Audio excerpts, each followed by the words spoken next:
मित्रांनो, ठरलं तर मग या मालिकेच्या आजच्या भागामध्ये सायली आता म्हणते, आई तुमच्या नावाचं जे रोपटं लावलं होतं ना, ते खरंच चांगलं बहरतंय आणि ते बहरलेल्या झाडासारखंच आपलं नातंसुद्धा एके दिवशी बहरेल. तेव्हा कल्पना म्हणते, मला थोडा आराम करू देत, कारण न बोलण्याचा थकवा काय असतो ना, ते तुला नाही समजणार. असं म्हणून ती रूममध्ये जाते आणि दरवाजा बंद करून घेते. तर सायली आणि कल्पना या दोघींच्याही डोळ्यामध्ये पाणी असतं. त्यावेळी कल्पना आता आतमध्ये जात बेडवर बसते आणि मनात विचार करते, सगळं पूर्वीसारखं झालं असतं ना तर मलाही अगदी छान वाटलं असतं, परंतु माझी जखम एवढी खोल आहे ना की कधीही त्याचे रवण जाणार नाही. असं म्हणून तिला तिच्या मनातील दुःख आता व्यक्त करता येत नाही, पण ती खूप रडत असते. सायली आता हळूच दरवाजा उघडते आणि कल्पनाकडे पाहतच राहते. मग आता सायली मनात विचार करू लागते, आई मला तुमच्या मनाच्या दारातूनही असंच डोकावून बघावं लागते, पण एक दिवस असा येईल तुम्ही ते दार स्वतःहून माझ्यासाठी उघडाल. तर दुसरीकडे प्रिया आता घरात येते. तर प्रतिमा लगेचच तिला विचारते, तन्वी तू कुणाबरोबर फोनवर बोलत होती? तेव्हा प्रिया विचारते, का बरं? प्रतिमा म्हणते, मी त्यावर महिपत असं नाव वाचलं. मी रविराजांकडून महिपतचं नाव खूप वेळा ऐकलंय आश्रम केस संदर्भामध्ये, पण तो तुला का कॉल करत असेल? असं आता लगेचच ती तिला प्रश्न विचारू लागते. तेवढ्यातच रविराज तेथे येतो आणि लगेचच प्रतिमाकडे पाहतो. दोघींचं बोलणं सुद्धा ऐकतो आणि लगेचच आश्चर्याने विचारतो, तन्वी काय? अगं तुला महिपतचा कॉल आला होता का? मग आता पुन्हा पुन्हा तो विचारू लागतो, अगं बोल ना, तुला महिपतचा कॉल आला होता का? अगं त्या साक्षी शिखरे बरोबरचे सर्व कॉन्टॅक्ट तू बंद केले होतेस ना? तेव्हा प्रिया लगेचच खोटं बोलू लागते आणि म्हणते, नाही बाबा, ऑफकोर्स. अहो नाही, मी तिच्याबरोबर असणारे सर्व कॉन्टॅक्ट बंद करून टाकलेत. अहो साक्षीच मला कॉल करत नाही तर महिपत का करेल मग मला कॉल? विराज विचारतो, प्रतिमा तुला असं का वाटलं ग की त्याचाच कॉल आला आहे म्हणून? ती म्हणते की अहो जेव्हा तन्वीचा फोन वाजला ना तेव्हा मी त्यावर महिपत असं नाव वाचलं. तेव्हा प्रिया आता लगेचच घाबरते आणि महिपतचं नाव लगेचच चेंज करते. तर रविराज विचारत असतो, प्रतिमा तुला खात्री आहे का? त्यावेळी आता प्रतिमा म्हणते, हो मला खात्री आहे. अहो तो फोन इथे होता आणि मी इथून बघितलं. तेव्हा प्रिया लगेचच सांगू लागते की मला समजलं आत्ता की नक्की काय घोळ झाला होता. बाबा अहो मला आत्ता माझ्या कॉलेजच्या मैत्रिणीचा फोन आला होता आणि तिचं नाव होतं माही. मग आईला असं वाटलं असेल की महिपतचा फोन आला असेल. अगं आई तू माहीच्या ऐवजी ना महिपतच वाचलं असेल. तेव्हा प्रिया म्हणते, आई तू ना जरा डोळे तपासून घे, कारण या वयात चष्म्याशिवाय वाचणं जरा अवघडच होऊन बसतं बघ. तेव्हा आता रविराजच टेन्शनमध्ये येतो. तेव्हा प्रतिमा म्हणते, मला चष्म्याशिवाय ना अगदी व्यवस्थित दिसतंय तन्वी. मी वाचलं होतं आणि त्यावर महिपतच नाव होतं. मला तुझा फोन दे बरं. तेव्हा प्रिया म्हणते, घे ना, काही हरकत नाही. असं म्हणून लगेचच ती आता फोन प्रतिमाकडे देते. प्रतिमा आता फोनचा पासवर्ड टाकून ओपन करते तर त्यावर माही असं नाव असतं. स्क्रीनवर माही नाव पाहून मात्र प्रतिमाला धक्का बसतो. प्रिया हसतच विचारते, माहीच आहे ना नाव? आता एकदा बाबांना सुद्धा दाखव बरं, चेक करून घ्या ना बाबा. असं म्हणून ती लगेचच फोन रविराजकडे द्यायला सांगते. रविराज सुद्धा आता चेक करतो तर त्यावर माहीच असं नाव असतं. तेव्हा प्रिया आता लगेचच म्हणते की आईचा ना दोन्हीही बाबतीत सगळ्याच गोष्टीमध्ये ना कसा गोंधळ उडतोय बाबा, तुम्ही पाहिलं ना? तेव्हा प्रतिमा आता म्हणते, नाही हो मी पाहिलं होतं स्पष्टपणे. त्यावेळी आता दोन्हीही नावं सारखी आहेत ना म्हणून गोंधळ उडणं पॉसिबल आहे असं रविराज म्हणतो. त्यामुळे प्रतिमा बिचारीला गप्प बसावं लागतं. त्याचवेळी अश्विन तेथे येतो आणि येऊ का असं विचारतो. तेव्हा या जावई बापू या असं रविराज म्हणतो. मग आता जावई बापूंचा जरा मानपान करा असं प्रतिमाला रविराज म्हणतो. अश्विन म्हणतो, रविराज काका असं नको ना रे म्हणून, मी तुझा तो जुनाच अश्विन आहे. तर नातं बदललंय, त्याला एक नाव दिलं गेलं आहे, बाकी आपण सगळे तसेच आहोत. मग आता सर्वजण हसतात. त्यावेळी सुमन तेथे येते आणि म्हणते, अश्विन ये ना, अरे गरमागरम इडल्या केल्या आहेत, मस्त खाऊन जा आता. तेव्हा तो म्हणतो, नको सुमन काकू, कारण तन्वीची मनस्थिती ठीक नाही आहे ना म्हणून आजच मी तिला घ्यायला आलो आणि हॉस्पिटलमध्ये सुद्धा पेशंटचा जरा लोड आहे म्हणूनच मला लवकर सुद्धा निघावं लागेल. तेव्हा आता सुमन म्हणते, बरं ठीक आहे, हे बेसनाचे लाडू आहेत ना ते पूर्ण आजींना दे आणि सांग की कमी साखरेचे आहेत म्हणून. तेव्हा येते मी असं म्हणून प्रिया आता लगेचच प्रतिमाला म्हणते की आई प्लीज गोळ्या चुकवू नको हां, वेळेतच घे. तेव्हा बाबा आईकडे लक्ष द्या आणि तुम्ही पण तुमची काळजी घ्या, सुमन काकी येते हा मी, असं म्हणून ती तिची बॅग घेते आणि सर्वांचा निरोप घेऊन अश्विनसोबत तेथून घरी जायला निघते. इकडे अर्जुन आता रूममध्ये असतो. त्याला एक फाईल हवी असते आणि तो ती खूप वेळ शोधत असतो.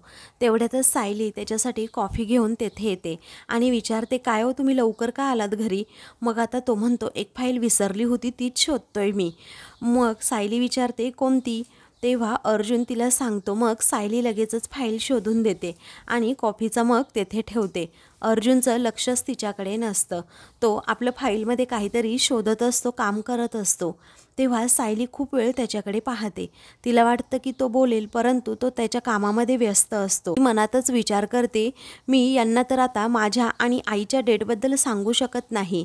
आता आम्ही दोघींनी तर चांगली डेट केली, परंतु आता माझ्या मनातलं सांगण्यासाठी यांना तर वेळच नाही. हे कधी मला डेटवर घेऊन जाणार? आता जाऊ दे, मी यांच्यासाठी ना चिठ्ठीच लिहिते, असं म्हणून ती चिठ्ठी लिहू लागते. त्यानंतर अर्जुन पुस्तक घेण्यासाठी तेथून उठतो आणि जरा दुसरीकडे जातो. तर सायली त्या संधीचा फायदा घेत लगेचच कॉफीच्या मगखाली ती चिठ्ठी ठेवते आणि त्याच्याकडे बघतच राहते. तिला असं वाटत असतं की कधी एकदा तो चिठ्ठी वाचेल. ती त्याच्या शेजारीच उभी राहते. खूप वेळ अर्जुन आता ती चिठ्ठीच पाहत नाही. तो आपल्याच कामामध्ये व्यस्त असतो आणि त्याचं सायलीकडेही लक्ष नसतं. त्यामुळे ती आता नाक मुरडते आणि मनातच विचार करू लागते की हे कधी चिठ्ठी पाहणार. त्यानंतर आता सायलीने कॉफी आणली म्हटल्यानंतर कॉफी तर प्यायला हवी, म्हणून अर्जुन लगेचच न पाहता कॉफीचा मग हातात घेतो आणि कॉफी पिऊ लागतो. सायलीला आता आनंद होतो की आता माझी ही चिठ्ठी पाहणार, परंतु अर्जुनने त्या चिठ्ठीकडे पाहिलेलंच नसतं. त्यामुळे सायलीचा पुन्हा एकदा मूड ऑफ होतो. सायली आता लगेचच त्याच्याकडे पाठ करून उभी राहते, कारण तिला वाईट वाटलेलं असतं की मी एवढी मनापासून चिठ्ठी लिहिली आणि यांनी बघितली सुद्धा नाही. अर्जुन आता कॉफीचा मग ठेवणार तितक्यात त्याला ती चिठ्ठी दिसते. तेव्हा अर्जुन ती चिठ्ठी हातात घेतो आणि ती वाचू लागतो. त्यावर सायलीने असं लिहिलेलं असतं की तुम्ही जेव्हा मन लावून काम करताना तेव्हा खूपच देखणे दिसता. आता अर्जुनने असं वाचल्यानंतर गालातच हसतो आणि लगेचच सायलीजवळ जात तिच्या पाठीमागे उभा राहतो आणि म्हणतो, तुम्ही मन लावून जेव्हा काम करताना तेव्हा खरंच खूप देखणे दिसता. मग सायलीला समजतं अर्जुनने ही चिठ्ठी वाचली आहे. तिला आता खूपच आनंद होतो. आता खूपच हसू येतं. ती लाजते आणि आपला चेहरा लपवत लगेचच बाहेर सुद्धा निघालेली असते. तेव्हा आता अर्जुन लगेचच तिचा हात पकडतो, तिला अडवतो. मग आता तो दार बंद करून घेतो आणि सायलीला थोडंसं जवळ घेत म्हणतो, ते काय आहे ना, माझी बायको जेव्हा लाजते ना तेव्हा खूप म्हणजे खूप देखणे दिसते, खूप सुंदर दिसते. तेव्हा सायली लगेचच म्हणते, एक मिनिट जरा मागे व्हा बरं. मग अर्जुन मागे होतो. तेव्हा सायली म्हणते की मी काय म्हणाले होते की माझा नवरा ना काम करताना खूप देखणा दिसतो, आता करा बरं काम पटकन. तेव्हा तो म्हणतो, कमाल आहे, माझी बायको इथे रोमॅन्टिक मूडमध्ये आहे आणि काम करत बसायला मी काही मूर्ख आहे का? तेव्हा सायली आता लगेचच बहाणा शोधू लागते की आई आल्या आहेत, तुम्ही कधी आल्या? या ना, या आई या. मग आता अर्जुन घाबरतच नाही, कारण त्याला माहीत असतं की कल्पना कधीच आपल्या रूममध्ये येत नाही. तेवढ्यातच कल्पनासुद्धा आता तेथे येते. मग आता अर्जुनला सायलीच्या गळ्यात हात घालताना असं कल्पनाने बरोबर पाहिलेलं असतं. मग सायलीला धक्काच बसतो. ती विचारते, आई तुम्ही? तेव्हा अर्जुन म्हणतो, अगदी नॅचरल ॲक्टिंग करताय हा, पण मी कुणालाच घाबरत नाही. तर कल्पना आपला चेहराच लपवते. तेव्हा आता अर्जुन लगेचच म्हणतो, बायकोशी प्रेम करायला कशाला घाबरायचं ना? सायली म्हणते, अहो खरंच आई आल्या आहेत. तेव्हा ती लगेचच त्याचा चेहरा तिकडे वळवते आणि समोर पहा असं म्हणते. तेव्हा अर्जुनची आता बोबडीच वळते आणि तो म्हणतो, मम्मा तू कधी आलीस सगळं मम्मा? तेव्हा कल्पना आता म्हणते, मला तुमच्या खोलीमध्ये यायची काही हौस नाही आहे, पण काम होतं ना म्हणून आले. तेव्हा अर्जुन जरा घाबरतच म्हणतो, ओके, पण ते कॉफी वगैरे? तेव्हा लगेचच आता अर्जुन विचारतो, बोल ना मम्मा, अगं काय बोलायचं आहे, काय निरोप द्यायचा आहे? तेव्हा कल्पना म्हणते, हे फॅक्टरीतून पूर्णाजींच्या गोळ्या पाठवतायत, तो माणूस डिलेवरी कधी घेऊन येईल सांगता येत नाही, त्यामुळे लक्ष ठेवा. तेव्हा अर्जुन म्हणतो, हो चालेल. तेव्हा अर्जुन म्हणतो, थांब ना मम्मा, पण कल्पना आता तेथून गेलेली असते. तेव्हा लगेचच आता अर्जुन सायलीला विचारतो, काय हो मम्मा आली होती, तुम्ही सांगायचं ना? मग आता ती म्हणते, किती वेळा सांगितलं, तुम्ही ऐकलं का? तेव्हा तो म्हणतो, अहो मला वाटलं की तुम्ही खोटं बोलताय. ते नाही का कोल्हा आला, कोल्हा आला, पण तो कोल्हा आलाच नव्हता. तेव्हा सायली खूप हसते आणि म्हणते, अहो कोल्हा नाही, लांडगा. तेव्हा अर्जुन विचारतो, आता काय?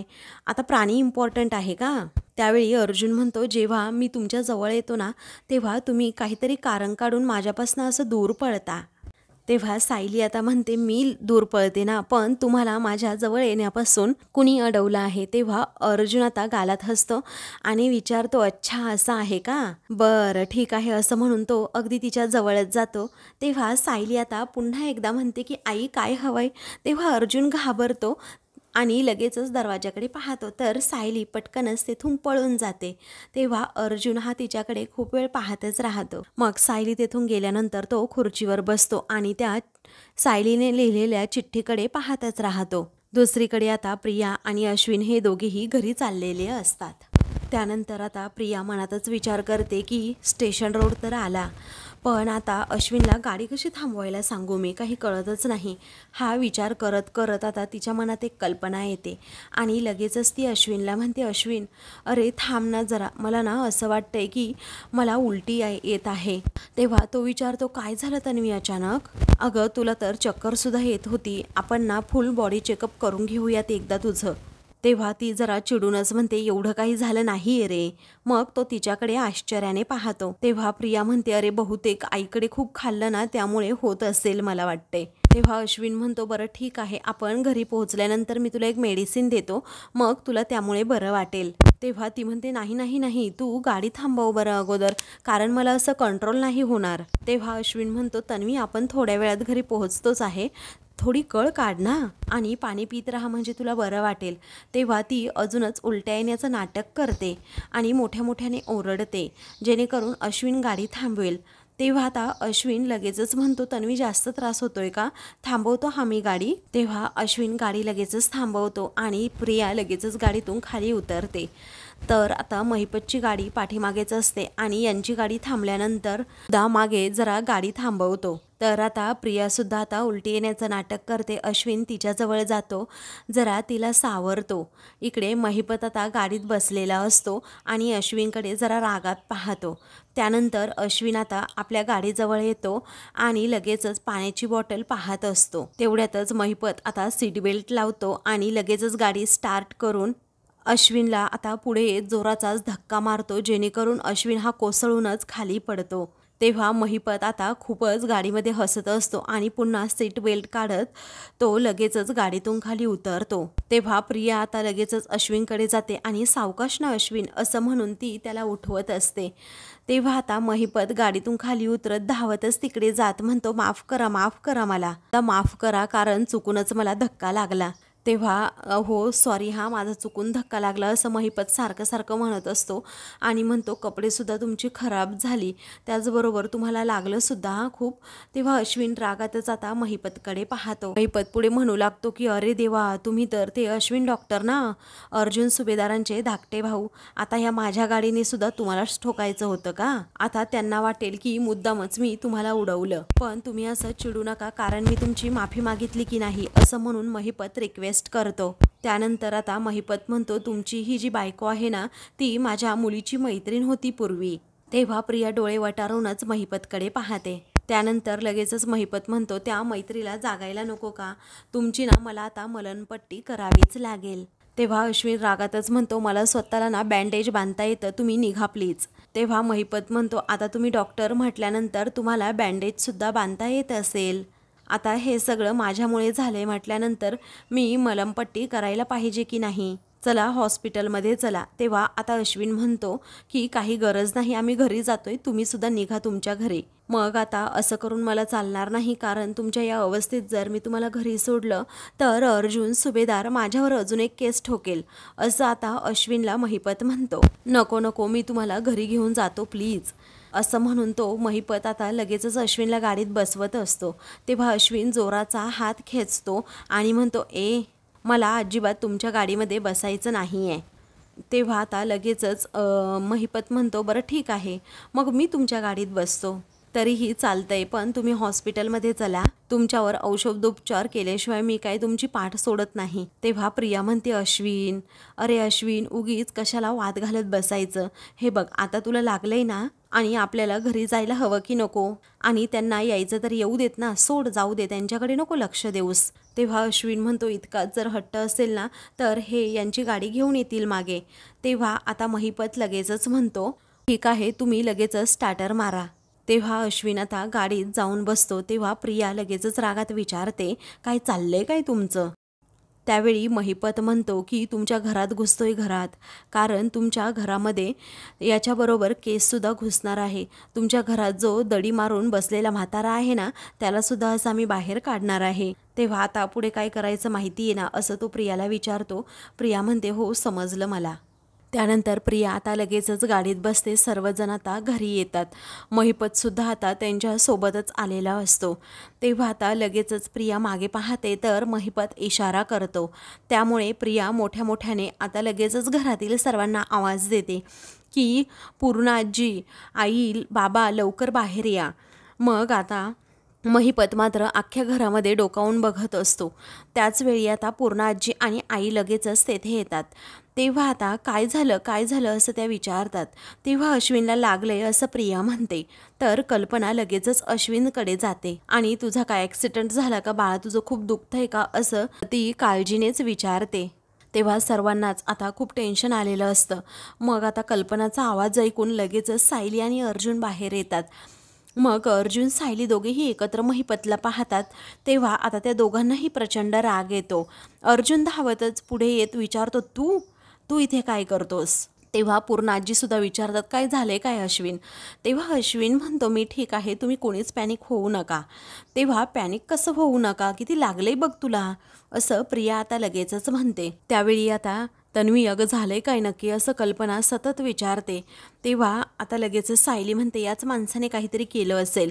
जेव्हा जेव्हा या माणसाचं तोंड दिसलं ना तेव्हा काहीतरी वाईट घडलंच आहे. मग प्रिया सांगू लागते, आई, अश्विनना फक्त गाडीच्या बाहेर उभा होता, तेवढ्यातच या शिखरेंची गाडी आली आणि अश्विनला अशी धडकली, अश्विन कोसळून खाली पडला. हे सगळं ऐकून सर्वांना मोठा धक्काच बसतो. तेव्हा प्रिया सर्वांना दाखवत म्हणते, बघा किती लागले बघा त्याला. तेव्हा सगळं चुकून झालं असं महिपत म्हणतो. मी तर म्हणतो ना, जगातील सगळ्या मोबाईलला अशी काडी लागली पाहिजे, पण माझं मोबाईलमध्ये लक्ष चुकून गेलं आणि सगळं काही चुकूनच घडलं असं महिपत पुन्हा पुन्हा म्हणू लागतो. घरातील सर्वजण रागातच त्याच्याकडे पाहतात. अर्जुन म्हणतो, तू चुकून काही केलं नाहीयेस महिपत, जाणून बुजून केलं आहे सगळं. तेव्हा प्रिया म्हणते, अर्जुन, कधी नव्हे तो मला तुझा मुद्दा पटतोय, कारण याने हा ॲक्सिडेंट मुद्दामच घडवून आणलाय. त्यावेळी अश्विन म्हणतो, मला सुद्धा ते चुकून झाल्यासारखं वाटत नाहीये, कारण मी रस्त्याच्या कडेला माझ्या गाडीजवळ उभा होतो तेव्हा यांची गाडी सरळ येता येता अचानकच माझ्याकडे वळली असं अश्विन सांगत असतो. तेव्हा अर्जुनच्या तळपायाची आग मस्तकात जाते. तेव्हा तो खूपच रागात आता महिपतकडे पाहतो, कारण त्याने सगळं सत्य सांगितलेलं असतं. पुढे आता प्रिया म्हणते की अर्जुन हा तुमच्या मुलीला दोषी सिद्ध करण्याचा प्रयत्न करतोय आणि म्हणूनच तुम्ही हा सर्व राग माझ्या नवऱ्यावर काढलात असं म्हणून ती महिपतला सर्वांदेखत खूप बोलते. त्यानंतर कल्पना रागातच म्हणते, हे अगोदर सुद्धा तू केलं आहेस, तुला माझ्या नवऱ्यापर्यंत पोहोचता आलं नाही म्हणून तू माझ्या नवऱ्याला सुद्धा अटक घडवून आणली होतीस. तेव्हा महिपत साळसूतपणाचा आव आणत म्हणतो, अहो, ह्या टायमाला खरंच अपघात झाला माझ्याकडनं, मला माफ करा, सॉरी, चुकलं माझं. तेव्हा अर्जुन चवताळूनच पुढे जातो आणि त्याची कॉलर पकडत त्याला म्हणतो की तुझे हे घाणेरडे प्रताप माहीत नाही असं वाटतंय का मला? अरे महिपत, आता एक गोष्ट लक्षात ठेव, माझ्या भावाच्या केसाला जरी धक्का लागला ना तर तुला असा उभा चिरेन मी. तेव्हा सर्वजण रागातच त्याच्याकडे पाहतात. तेव्हा महिपत म्हणतो, अरे देवा, तुम्ही तर मला धमकी द्यायला लागलात, पण एक गोष्ट लक्षात ठेवा, खरंच मी काही केलेलं नाही आहे, माझ्यावर विश्वास ठेवा तुम्ही. तेव्हा तुझ्यावर विश्वास ठेवायला आम्ही काय एवढे मूर्ख नाही आहोत असं सायली म्हणते. तेव्हा महिपत म्हणतो, पण वहिनी, अहो, जर माझ्या मनात जर काही अशी खोट असती तर डॉक्टर भाऊंना मी इकडे घरी घेऊन आलो असतो का? सांगा ना, तुम्हीच आलो असतो का घेऊन? तेव्हा अश्विन रागातच महिपतकडे पाहतो.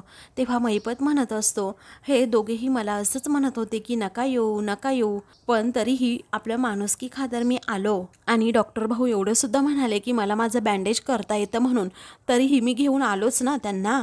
तेव्हा प्रिया रागातच म्हणते, हे पहा, जोपर्यंत आश्रम केस सुरू आहे ना तोपर्यंत ह्या ना त्या कारणाने तुम्ही या घरामध्ये येतच राहणार. अहो, साक्षीने हा खून केला नाही आहे हे मला माहिती आहे, म्हणून मला तुमच्याबद्दल ना सहानुभूतीसुद्धा वाटायची. पण त्यानंतर तुम्ही बाबांसोबत जे केलं ना त्यानंतर मला तुमचं तोंडसुद्धा बघायचं नाही आहे, असं स्पष्टपणे ती सर्वांसमोर फक्त सांगण्याचं नाटक करते. त्यामुळे तुम्ही प्लीज इथून निघा, असं म्हणून प्रिया त्याच्यासमोर हातच जोडते. तेव्हा महिपत म्हणतो, तुम्ही तर आता एखाद्या सभ्य माणसाची मानहानीसुद्धा करायला लागलात. हे काही बरोबर नाही हा डॉक्टरीनबाई, असं म्हणून आता तो प्रियाला बोलतो. आणि आता वकील साहेबांचं तर वेगळंच आहे. त्यांनी तर अक्षरशः माझी कॉलरच पकडली.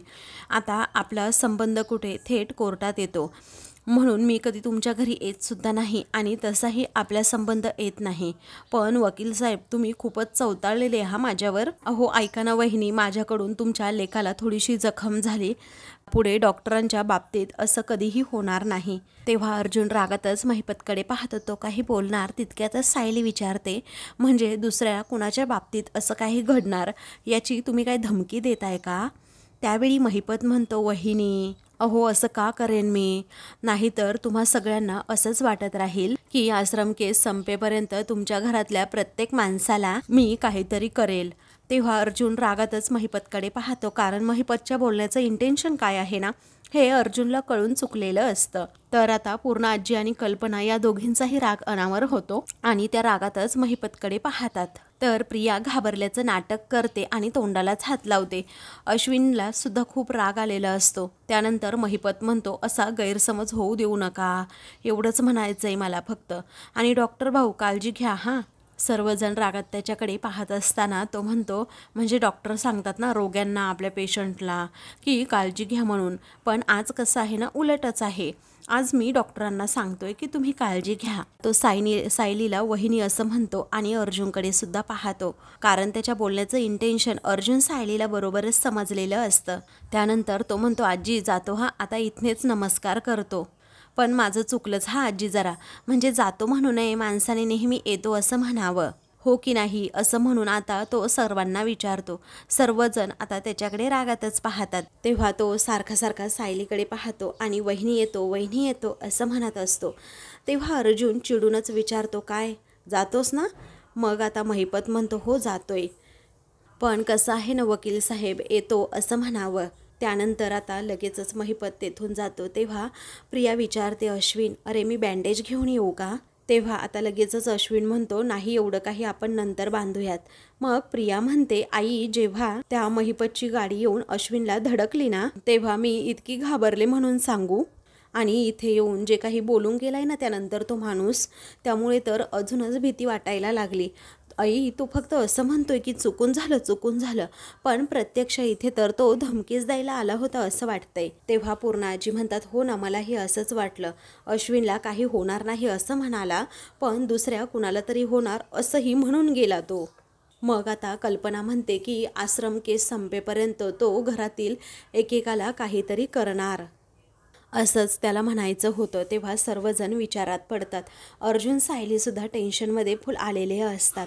मग त्यानंतर प्रिया साळसूतपणाचा आव्हानात म्हणते, अश्विन अरे तुला जर काही झालं असतं तर मग मला खरंच हे सहन झालं नसतं अश्विन, असं म्हणून ती आता रडू लागते. तेव्हा आता लगेचच अश्विन म्हणतो, शांत हो तन्वी.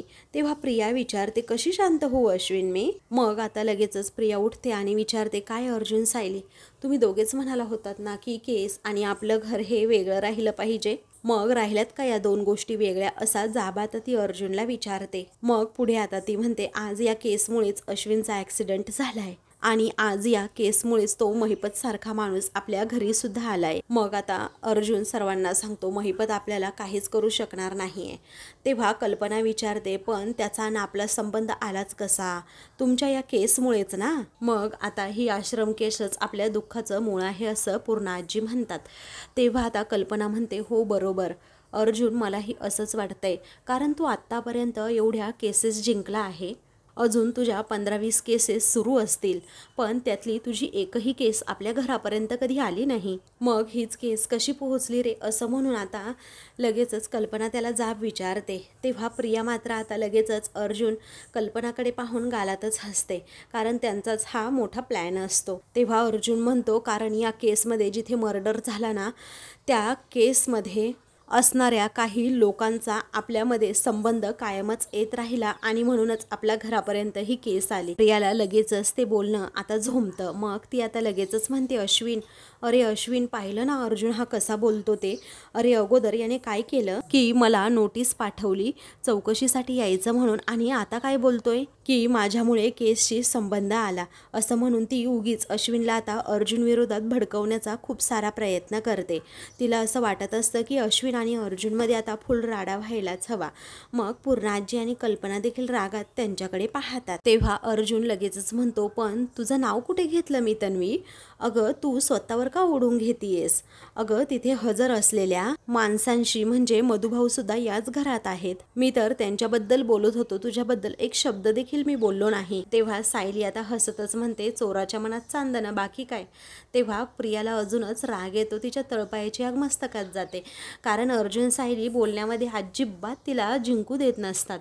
त्यावेळी आता कल्पना म्हणते, बस झालं हां, आता बस झालं. फक्त एवढंच कळतंय की आज तुमच्या या केसमुळे ना महिपत शिखरे आपल्या घराची पायरी चढलाय, आणि त्यात तुम्ही मधुभाऊंना सुद्धा आपल्या घरी आणून ठेवले, आणि त्याच्यामुळे आपल्या घरातला धोका ना आणखी वाढला आहे. तेव्हा पूर्णाजी म्हणतात, अर्जुन, तुझ्या या केसमुळे आपल्या घरातील कुणालाही काही झालेलं मी अजिबात खपवून घेणार नाही. नाटकी प्रिया आता नाटक करत म्हणते की देवा, माझ्या घरातील सर्व माणसांना सुखरूप ठेव.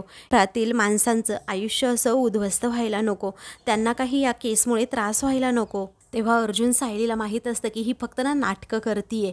तर कल्पना आता लगेचच प्रियाकडे पाहू लागते.